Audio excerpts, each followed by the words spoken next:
ახლა მინდა ვისაუბრო იმ მნიშვნელოვან დეტალებზე, რომელიც უნდა გაითვალისწინოთ კვების დროს, იმისათვის რომ დაიკლოთ ჭარბი წონა, ან შეინარჩუნოთ თქვენთვის ნორმალური წონა. იმისათვის რომ ჩემი ინფორმაცია იყოს უფრო სრულყოფილი, აუცილებლად ნახეთ ჩემი წინა ვიდეო, სადაც მე გთავაზობთ კვების მზა ფორმულას. ვინც დაიწყებთ კვებას იმ ფორმულით, რომელიც მე წინა ვიდეოში შემოგთავაზეთ, დაახლოებით 5 დღეში იგრძნობთ შედეგს და აუცილებლად დაწერეთ ჩემი კომენტარების ველში.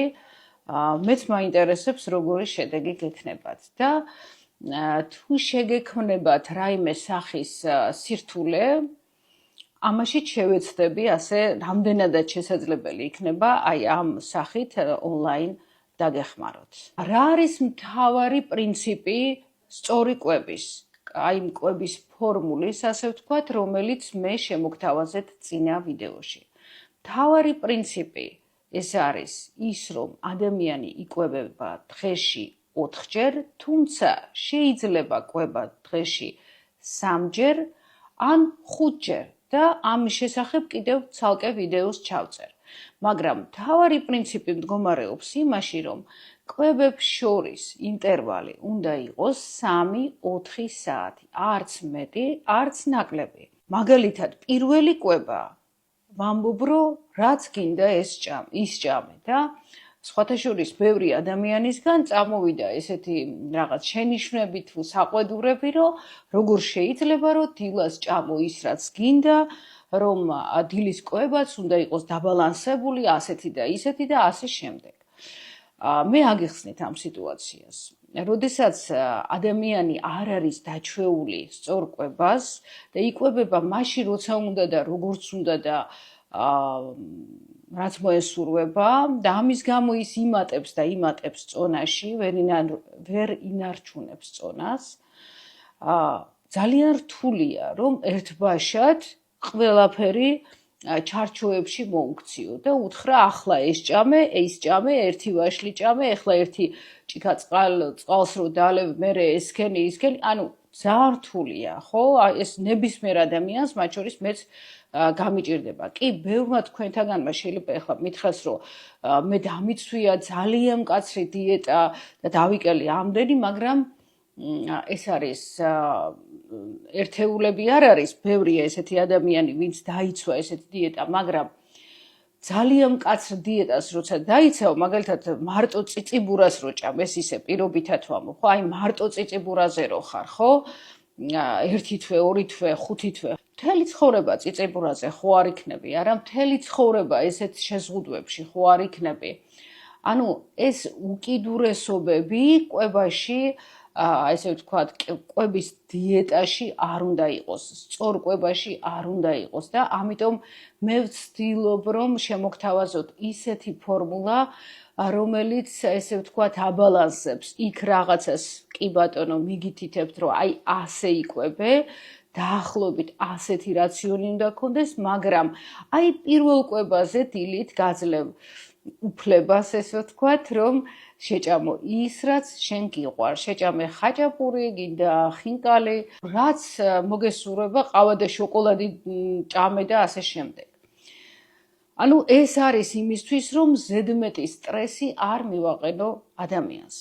ალბათ დამეთანხმებით, ბევრ თქვენთაგანს ესეთი რამე განუცდია და მე პირადადაც მქონია, როდესაც ძალიან მკაცრ კვებაზე ვარ, აი ჩამოწერილი მაქვს და ზუსტად გრამობით ყველაფერს ვიცავ, 1 დღე, 2 დღე, 5 დღე, 10 დღე და რაღაც მომენტში უკვე მიმტყუნებს ნერვები, დიახაც ნერვები, აი თავიდან რომ გონია რომ შვიდად ვარ, მაგრამ მე რაღაც მომენტში ტვინი დაგეკეტება და დამთავრდა, აიშვებ, თავს აიშვებ და ეს აშვება მდგომარეობს იმაში, რომ ადგები და გადაჭამ ყველაფერს და ანუ საკუთარ თავს მისცემ უფლებას ჭამო იმდენი და რამდენი შენ გინდა, იმიტომ რომ იმდენად სტრესში იყავი, უკვე გინდა რომ ამისგან გათავისუფლდე და მერე რომ ჭამე ძალიან ბევრი, მერე ხდები უკვე ცუდ ხასიათზე ეს რა ვქენი და უკვე შემდგომში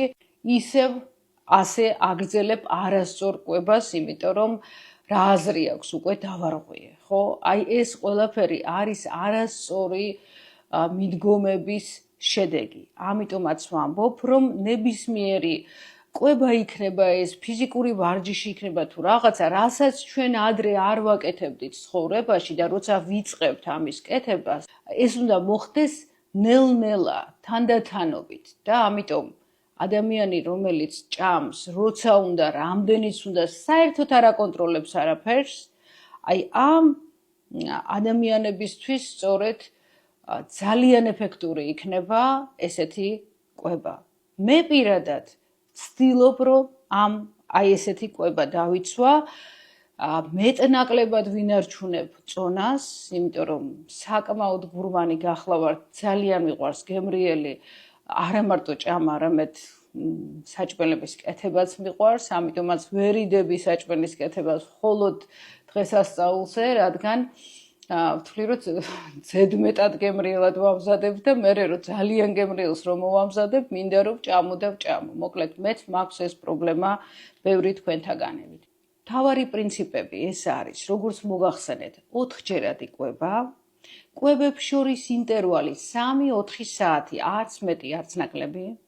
ბოლო კვება უნდა იყოს მაქსიმუმ საღამოს 8 საათზე, ანუ 20 საათზე და ბევრი მეკითხება პირველი კვება რომელ საათზე უნდა იყოსო? ხო და გადათვალეთ 8 საათიდან წამოდით უკან, გნებავთ 3 საათი, გნებავთ 3-4 და მივხვდებით როდის უნდა იყოს პირველი კვება და რომელზე უფრო გვიან არ შეიძლება იყოს პირველი კვება.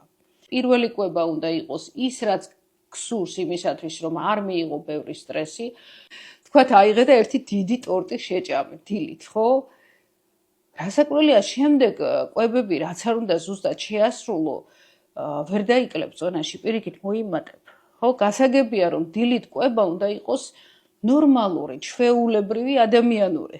აი, მაგალითად, მე მიყვარს კვერცხი, შემწვარი კვერცხი, კარაქში აუცილებლად, არაზეთში, ყოველგვარი ესეარევის და იმის გარეშე მიყვარს პური და კარაქი. და სიამოვნებით მივირთმევ ამას. ზოგჯერ სხვა რაღაცასაც მივირთმევ, მაგალითად მე სადილი დილით არ მიყვარს, ზოგს უყვარს, კი ბატონო, ისადილეთ დილას, ვისაც გიყვართ, მაგრამ ისე ვიმეორებ, თუ ეს კვება იქნება იმდენი კალორია, 3000-მდე კალორია, თავისთავად მე რაც არ უნდა სწორად იკვებო, მოიმატებ წონაში.